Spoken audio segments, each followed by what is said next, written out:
we need to have that knowledge in order to regain and to bring back into focus the moderation of Islam, to find that middle path. Because if we remain ignorant, then we remain easy targets for ISIS, Boko Haram, Abu Sayyaf, Qaeda, whatever, Al-Arqam.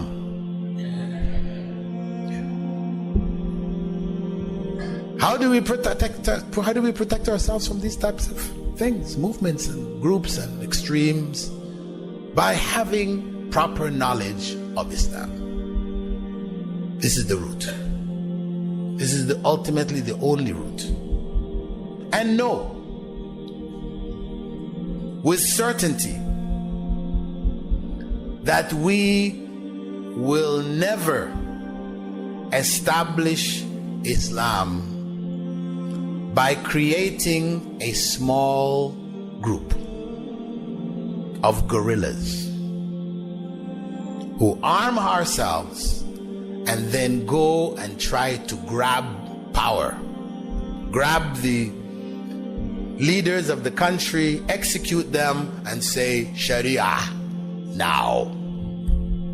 No, though it might sound adventurous, make a nice movie,